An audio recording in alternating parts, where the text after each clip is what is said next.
For the last 6 months, my friends and I have been working on an asset pack and environment for Unreal Engine 5 based on the Green Knight and Death Stranding. And in this video, we're going to show you how we did it and why we did it.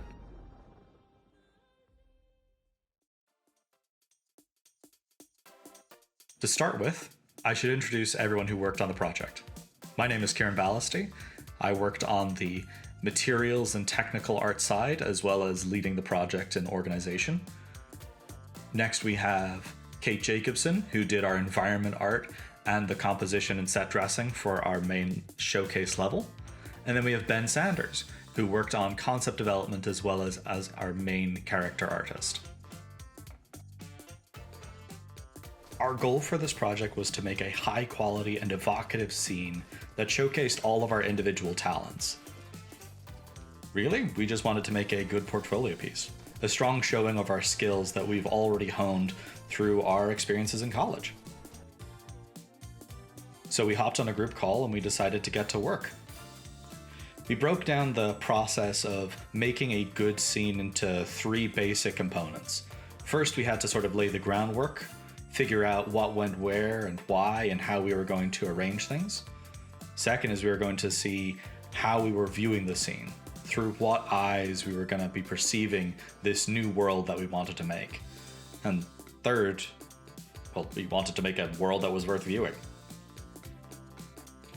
The first part of the process was deciding where we wanted to draw our inspiration.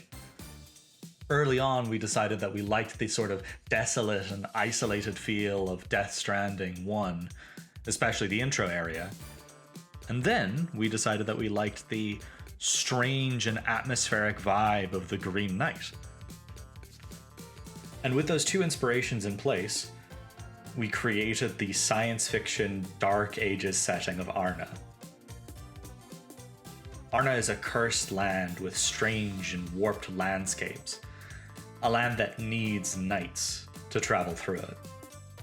We decided that we wanted to go with this strange and eerie personal setting of ours because at the end of the day, we wanted to show that we were able to go through all of the processes that are needed to create a strong concept.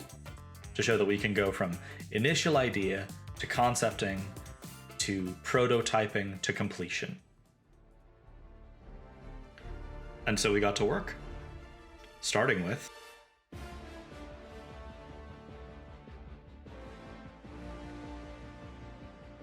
my responsibility as lead organizing guy, as well as the tech artist of the team, was to make sure that we had a strong structure to support us as we moved forward. So that's what I did. It started off with a lot of substance designer work, making sure that we had good, tileable materials that could hold up under scrutiny. We started off with looking at how the landscape was assembled in reality and translated that over into what it would need to be in-game. In Unreal, the landscape system allows for a lot of precise material layering. So in those early parts, I was very focused on making sure that we had a good base and foundation that would allow us to build up without having to look back too often. After I had the landscape ready, my job shifted over to making tools and getting other things ready for people to work with. So I created a vertex paintable material. I made sure that we had water with enabled flow maps. I created volumetric fog for set dressing uses, and I made sure that we had an interesting triplanar setup so that the rocks could be placed around quickly and easily in the environment.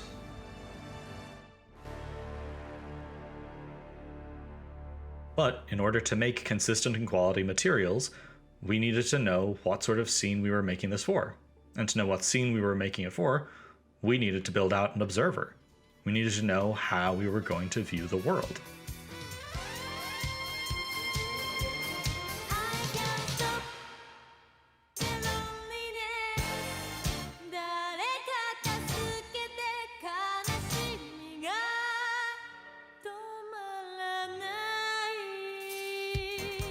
So, Ben, when it came to concepting out the character, what was the first thing that you were sort of figuring out about how you were going to design them?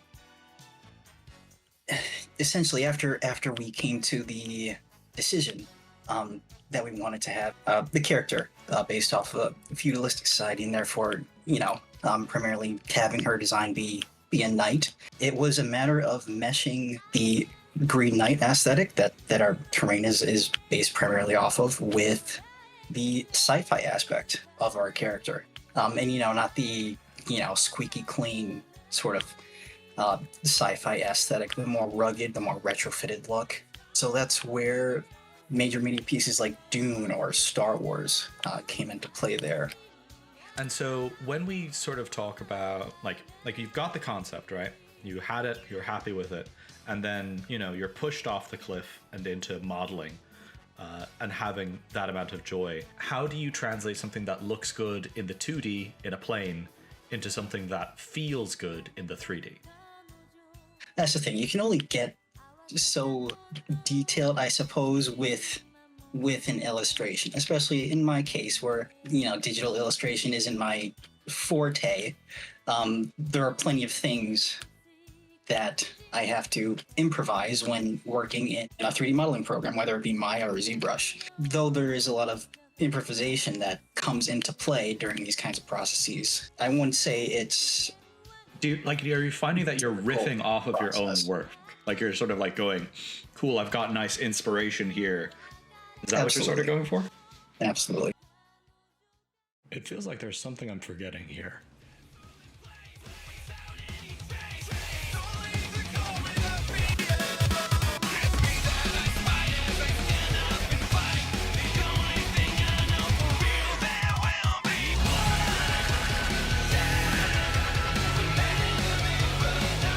Hi, I'm Kate.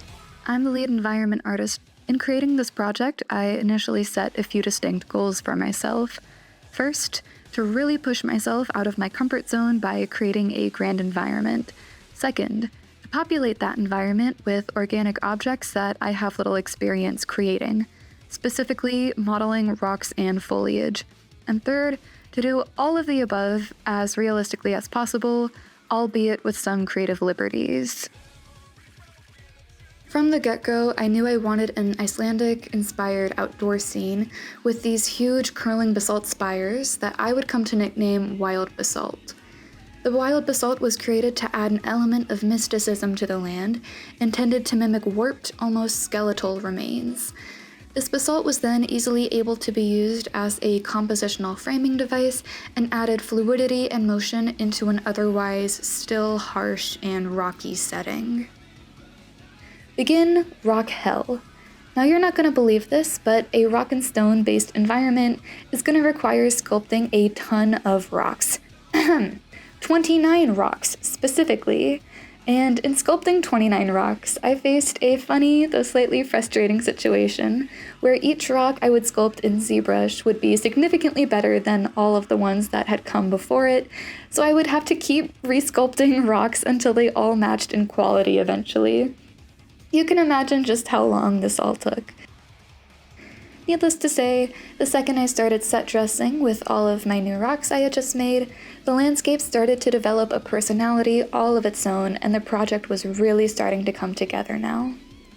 After the rocks were all done, I spent a little more time creating foliage assets and refining our screenshot angles for that last little polish. Little things like adding some background mountains made of bashed rocks for some more depth, fog collecting in the shadows of the mountains, and some red shrubs for a little touch of color.